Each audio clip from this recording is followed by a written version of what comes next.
Hey, is it really time for me to bash another Roy unit? It's been so long since I've done that. Let's fun time. Seriously, that video is so old and I'm embarrassed of it. Don't even look at it.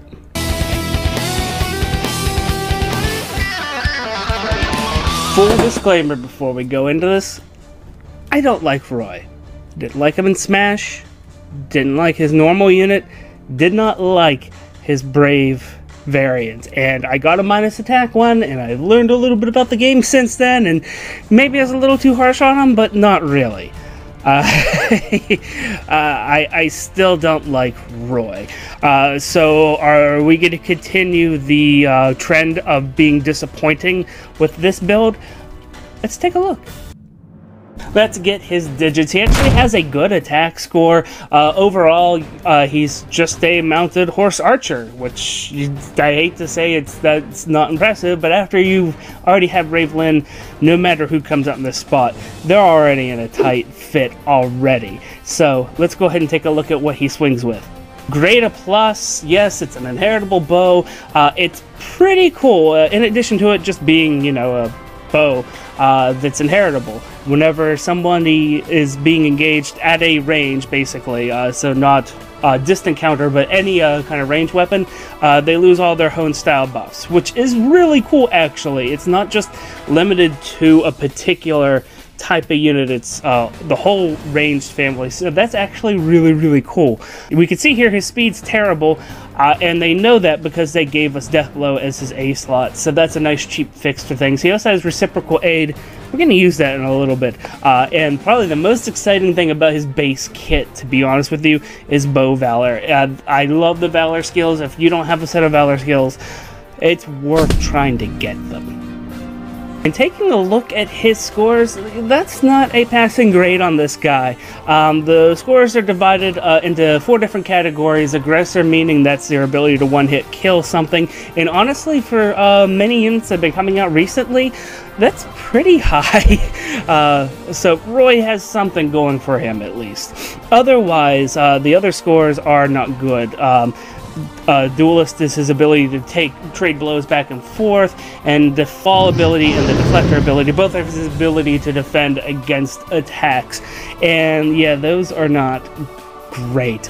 Let's go ahead and go to the first build here. This first build is a budget build as usual, and we're going to keep as much of his base kit as we can. We're going to get rid of Bow Valor. We're going to go ahead and put in a nice horsey buff. You can put in whatever horsey buff you want, but what we're going to do here is we're going to give him Iceberg. Iceberg is nice. It's going to help him out here a bit. Luna almost does better in this case, but not quite. Iceberg is going to go ahead and leverage his nice resistance score that he has to deal that extra pop of damage, and then I suggest Blue Tone Breaker in this, but really you want to put in the breaker skill of your choice. Whatever you're having a hard time fighting, put that in here. I recommend it be against some sort of mage family, because those are the ones that are going to cause him the most grief, because they're all fast enough to double tap you and kill you. So you need to be able to do something in order to stop them from double tapping you, and that'll do it. So either go with green Tone Breaker, whatever kind of Tone Breaker you want. With blue Tone Breaker, you can fend off all the blue mages plus a non-souped up Reinhardt. So that's a thing. So you'll see that his deflector rating is technically going to adjust a little bit depending on what breaker skill that you give him. It really does matter which horsies are attacking you, because those are the most popular mages right now, but really what horsies are attacking you that you want to be able to defend well against. That's the type of breaker skill you want to use. Bow Breaker is also very good, and if you want to go on the offense, I recommend Sword Breaker. Lance Breaker is going to get you probably more just because there's more of those units when it comes down to it still, but the Sword Breaker is really good. It's going to help you get a lot of units, and if you just need to be able to have that extra pop and have a way to defend poor Roy after he does that pop, then it's a decent option. So let's get into something a little bit thicker here. Let's take a look at this first build, and it uses the darling of the internet builds right now. I don't know why this suddenly became super popular, but it uses the Brash Assault Seal and Desperation. Yes, I'm sorry, if you don't have the Brash Assault Seal, you can't do this one. But what this build lets you do is it lets you get down to 50% hit points, and then you can get double taps using the Brave Bow. So really you're quadding people, and you're getting them both in a row because of Desperation. Now, getting to 75% hit points with Roy is easy, but it's not useful. You need to get to 50% for Brash Assault to work. And that's actually where the problems are. That's one of the reasons why we're keeping Reciprocal Aid on him. If you don't have Reciprocal Aid, it's going to be super hard to get to that 50% easily. So go ahead and give him that. Give him Brave Bow for this particular build. We're going to go ahead and keep Death Blow on him. And then using this particular kit, I don't have, I mean, we have the Aggressor rating on here, and that's nice, but let's go ahead and take a look. Let's go ahead and go into the obituaries and into the DPT, Deltran's PvP threats, and it's... that number's laughable if you already know what it is. If you don't know what it is, the DPT is a curated list of PvP threats that I have made so that we can easily talk about what's going on. Link down the doobly-doo to the document that has them all. You can review the builds. They're all killer builds. They're all devastating, and they are units that are either rated S tier in pretty much every rating list that you can find, or something that's just super relevant and that you find all the time in Arena. So this score gives you Whiplash. It's just simply a win-loss record on initiation and then on enemy phase. And so, yeah, let's take a look at that enemy phase thing real quick. We're done. There's nothing we don't die to. It's sad. But once we're powered up, once we're at 50% hit points, and that's how we're evaluating this, once we're at 50% hit points, the amount of people we kill is amazing. As a matter of fact, this Roy is probably the best user of this particular build that I've ever seen. As far as his ability to kill things in Gen Pop and the normal pool of units, it's not much better than anyone else's, only because you won't get that double tap on a melee unit if they can't retaliate. If they don't have distant counter, you're not going to get it. That is the condition for Brash Assault. If you attack somebody, and if they would normally be able to retaliate on you, not double you, just hit you back, period, then you get to have that double tap. So in order to start quadding people, you need to be able to have they need to have the ability to be able to hit you. So having said that, we're just killing everybody on initiation. I take that back. The couple people we have to worry about are your like really bulky units, and the people that are the bulkiest in the DPT are people like Black Knight, who can have a really big retaliation hit on you. Bike, Hector. These are the people that you're going to have problems with. You could even get rid of an Owie and the Fae. I mean, you could do that. So you need to have that next tier bulk in order to not get the kill. But otherwise, yeah, this is beautiful. Just don't let him get hit, because he is frail and he cries very hard when he gets hit. So before I even looked at this unit, I had somebody from the community go ahead and reach out to me. Will Bill gave me this build right here. Thank you, Will Bill. I greatly appreciate it. And it's a good build. Let's go ahead and take a look at this a little bit more. Guard Bow is here, and I recommend enhancing the Guard Bow with a resistance buff from the refinery. But with Guard Bow, then we have an A slot of distant defense. I am assuming that you have the distant defense seal on this as well. It just is required. Because of the way things are going, we also want to go ahead and have Iceberg as his special slot. You can tell it's a defensive build, an enemy phase build, by having quick riposte there. And really all we're going to do is we're going to try to catch everybody that comes at us with this.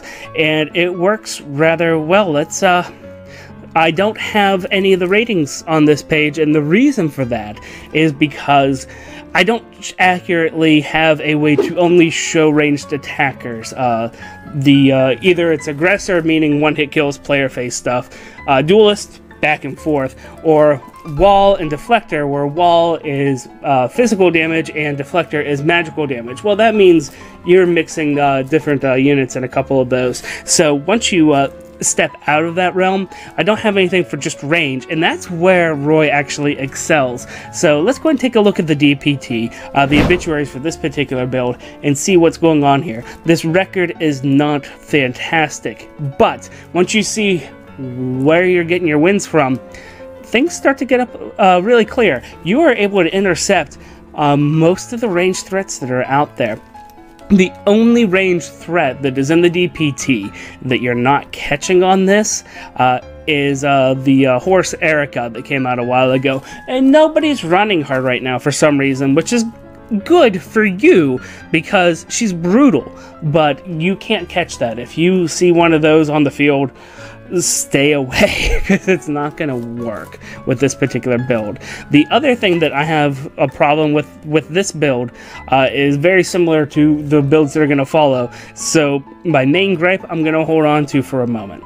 So I've done some tinkering and I have a couple of variations on this if you want to change the matchups just a little bit. Let's check it out. First variation I have actually just keeps his original bow. I'm not going to go through a whole list of DPT analysis here. It's pretty much the matchups are the same and the numbers look the same, except for one key difference. You are now trading in, losing to Brave Lynn for killing Horse Erica, or Horsica as I like to call her. Sorry. That's a bad trade, but this is a cheaper build. You don't have to worry about trying to get a guard bow out of it, and otherwise you're still handling the majority of the field, plus that one sleeper hit that I'm warning you about. So that's a cool thing, right? I mean, that works out well. There is one more build I'm going to show you right now that takes care of all your problems, and that is using a slaying bow.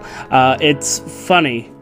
Slaying bows are practically, they're not broken, but they are the slaying weapons period are really the best bang for your buck. Anytime you're building anything, look at a slaying weapon before you look at anything else anymore. I think you're going to find that it's going to edge out everything. Slaying edge, get it? No, too subtle? Okay, never mind. So once you have the slaying bow on Roy, he can handle pretty much everything that does not have some type of wolf tome on it. So, I mean, you're losing to Micaiah, you're losing to Tharia, you're losing to Ursula, you're losing to them. And you're always going to lose to them. However, using a slaying weapon, you're going to be able to catch the majority of the people, and this is the build that ends up using Glimmer. You want to be able to have that on the retaliation. That's where you're getting the most bang for your buck. And as a matter of fact, using this build, Quick Riposte, does get you 2 extra kills. You can't actually finish off Celica or Reinhardt, believe it or not, without Quick Riposte. Everybody else you're killing. So that is where things are being bought. You're killing pretty much everybody else with that Glimmer shot right afterwards. And this variation is just so strong because of that fact that you can get Glimmer off so quickly. It's wonderful. And if you are really excited about Roy, if you're like, oh, I'm ready for Roy Emblem, or if this is just the mounted archer that you have, I really do recommend this build. It really is the best way to use him as a bait unit that can just strangely withstand so much stuff and is practically future-proof to anything that doesn't just automatically kill horsies. This is where it's at.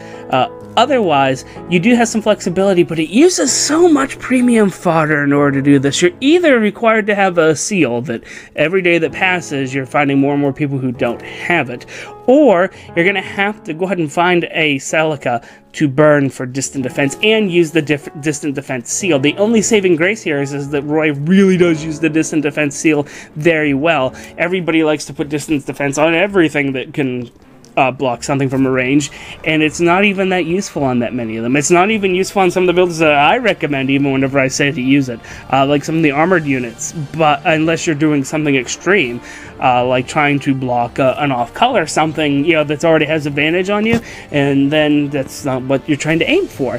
But whenever you have a unit like this, like Roy, that is colorless and can just take care of a huge group of things, it really does go that extra mile for him. So that's really the only saving grace, is that he really is the best user of distant defense, doubly, out of anybody.